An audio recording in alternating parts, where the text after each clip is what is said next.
Welcome to This Explainer. Today, we are literally looking right under the hood of business finance. We're going to move way past the boring spreadsheets to understand the actual strategic engine that dictates why some companies scale into massive empires, while others, well, they just fail to get off the ground. Seriously, have you ever wondered how these companies actually manage their money? I mean, whether you're analyzing the trillion-dollar market cap of a giant like Apple, or just looking at the daily economics of your local grocery store down the street, the underlying survival mechanism, it's exactly the same. Business finance is basically the process of planning, managing, and controlling a company's money. It is definitely not just about balancing ledgers. Think of it as the central nervous system of a company. It's this constant, active process of managing capital to survive sudden market shocks and, ultimately, engineer real growth. Okay, so here is the operational blueprint we'll be covering today. First, the foundation of finance. Then, making and keeping money, followed by the cash flow trap, calculating your true value, and finally, fueling and tracking growth. Let's dive right in. Part 1. The foundation of finance. To make these mechanics totally tangible, let's actually build a business together today. Let's say a commercial bakery. Now, before we bake a single loaf of bread, we need capital, which is simply the money used to start or operate a business.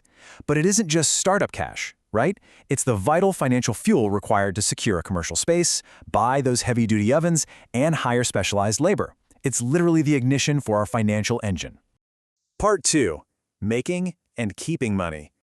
Okay, so the doors open, and we start generating revenue, which is the total amount of money received from selling our products or services. But listen, this top-line number, the cash coming straight through the front door from our daily pastry sales, that is only a measure of volume. It doesn't actually tell us anything about our long-term viability. Let's say you have a massive opening day. You bring in $1,000 in top-line revenue. But does $1,000 in daily revenue mean $1,000 in profit? Not at all. Top-line vanity just doesn't keep the lights on. That $1,000 is immediately attacked by operational expenses. You've got costs of goods sold, like flour and butter, overhead, like your commercial rent and electricity, and of course, labor costs. Suddenly, $700, a massive chunk of that revenue, is gobbled up just to sustain operations, leaving you with just $300. And what remains is your margin, your profit. That is the money left over after all costs have been paid. That leftover $300, that is the actual lifeblood of your bakery.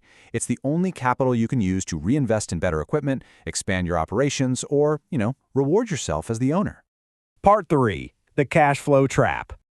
We need to talk about this because having a paper profit absolutely does not guarantee your bakery's survival. Imagine you land this massive $10,000 wedding contract. Sounds amazing, right? But the catch is they have net 30 payment terms, meaning they'll pay you in 30 days. So on paper, your margins look incredible this month, but in reality, your payroll and rent are due this Friday, and you haven't actually collected a single dollar from that client yet. This is the classic cash flow trap. Cash flow is the movement of money into and out of a business. A business can be wildly profitable on its income statement and still go completely bankrupt if the timing of cash inflows doesn't perfectly match its outgoing liabilities. Managing that liquidity is quite literally a matter of life and death for your bakery. Part 4. Calculating your true value. To understand what our bakery is actually worth, the big picture, we have to weigh our assets against our liabilities. Our assets are the valuable things we own, the ovens, cash reserves, delivery vehicles. These are economic resources. Weighted against those are our liabilities, which are our financial obligations, things like commercial bank loans, unpaid bills, deferred taxes, and vendor payables. When you net out those liabilities from your assets, you are left with your equity. Let's say you have $100,000 in assets minus $40,000 in liabilities. That gives you $60,000 in equity. This isn't just some boring accounting equation. This represents the true wealth you've generated as an owner. It's the residual value of the business that actually, truly belongs to you after all the debts are paid. Part 5. Fueling and tracking growth. Now, scaling this operation requires real capital allocation. Working capital and budgeting are what allow businesses to cover their daily operations and avoid financial stress. A strict budget acts as your financial forecast, but your working capital, the immediate liquidity tied up in your flour inventory and cash in the register, that acts as your shock absorber. It ensures your daily operations don't just freeze up while you're aggressively planning to open location number 2.